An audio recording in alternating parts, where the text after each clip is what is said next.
বন্ধুরা দেখো মিষ্টিটা একদম রেডি হয়ে গেছে। নমস্কার বন্ধুরা, প্রতিদিনের মতো আজও চলে এসেছে। আজ একটা মিষ্টি রেসিপি নিয়ে চলে এসেছি কিন্তু। আর মিষ্টিটা তৈরি করবো কিন্তু বন্ধুরা, এখানে এই যে বিট নিয়ে নিয়েছি, এই বিট দিয়ে কিন্তু গোলাপ জামুন রেসিপিটা তৈরি করবো। তাহলে এবার আমি এটাকে গ্রেট করে নেব। বন্ধু বিটটাকে এবার গ্রেট করে নেব।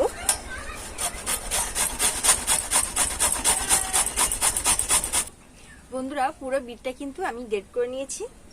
ঠিক আমি বিটের যে রসটা, সেই রসটাকে বের করে নেব। এইভাবে করে চিপে চিপে শুধু আমি রসটা নেব। আর এই চিপেটাকে কিন্তু ফেলে দেব না, এটা আমার কাজে আসবে। বন্ধুরা এই যে রসটা বেরিয়েছে, এই রসটাকে এবার আমি ছেঁকে নেব। মানে চিপ থেকে একটু ছিপড়ার মতন পড়ে গেছে, সেটা যাতে না থাকে। এই রসটা আমার তৈরি হয়েছে। এটা নিয়েছি কড়াইতে, এই যে নিয়েছি 5 টাকার সুজি। 5 টাকার সুজিতেই আমি গোলাপ জামুন মিষ্টিটা তৈরি করে তোমাদের সাথে শেয়ার করব। খেতে কিন্তু দারুণ হবে। এবার আমি সুজিটা দিয়ে দেব। সুজিটা একটু নেড়ে চেড়ে নেব। দিয়ে দেব সুজির মধ্যে সামান্য পরিমাণে দুধ।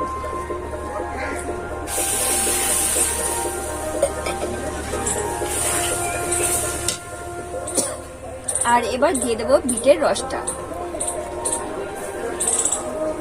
একটা ডো বানিয়ে নেব।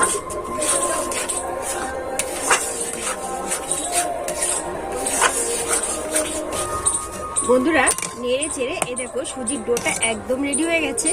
আর এটাকে এবার আমি নামিয়ে নেব। আর কালারটা দেখো বন্ধুরা, কত দুর্দান্ত কালারটা এসছে বন্ধুরা। এবার একটু ঠান্ডা করে নেব এটাকে।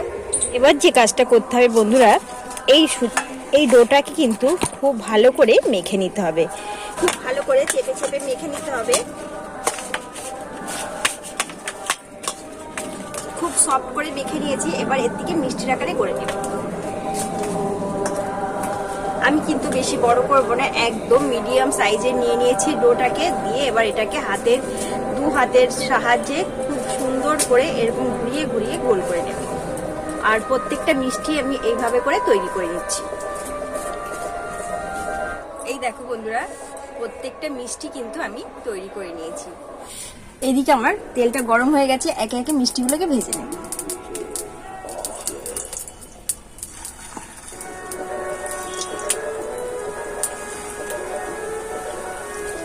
দু ব্যাচে ভেজে নেব মিষ্টিগুলোকে। এই দেখো বন্ধুরা, এইদিকে কিন্তু মিষ্টিগুলোকে একদম ভেজে নিয়েছি। আর এরকম একটু লালচে লালচে করে, একটু কড়া কড়া করে কিন্তু ভেজে নিয়েছি। এগুলো কিন্তু ভাজা হয়ে গেছে। এবার আমি এগুলোকে নামিয়ে নেব। একটু তেলটাকে এইভাবে ঝরিয়ে নেব। তার মধ্যে দিয়ে দেবো জল। এখানে আমি পরিমাণ করে 2 বাটি জল দিয়েছি। দেবো চিনি আমি 1 বাটি নিয়েছি। রসটাকে করব। বন্ধুরা এই চিনির রসে কিন্তু একটা দুটারের কোনো দরকার নেই, জাস্ট একটা রস তৈরি করে নেব আমি। বন্ধুরা একটা এলাচ দানা নিয়ে নিয়েছি, রসে দিয়ে দেব। রসে সেন্টটা ভালো আসার জন্য।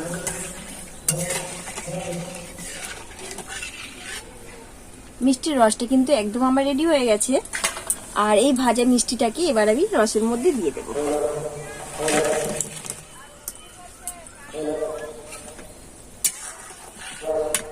একদম 2 মিনিট রাখবো, বেশি আমি রাখবো না কিন্তু। এবার আমি নামিয়ে নেব। এই দেখো বন্ধুরা, রসের মধ্যে কি সুন্দর ভাসছে আমার গোলাপ জামুন মিষ্টিটা।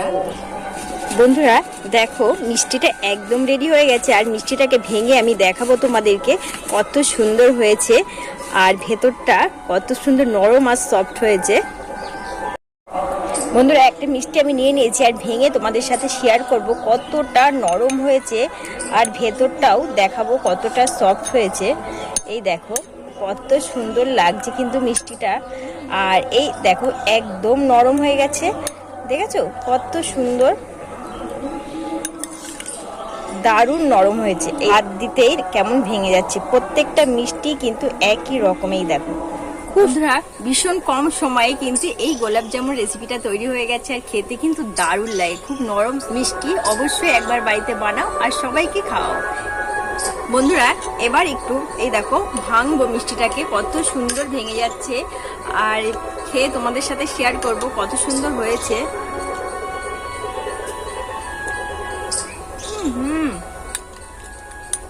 ভীষণ সুন্দর। মিষ্টি খেতে ইচ্ছা করলে এইভাবে একবার বাড়িতে বানিয়ে খাও বন্ধুরা, দারুণ লাগে। কম সময়ে বাড়িতে বানিয়ে খেতে পারবে, দুর্দান্ত লাগে।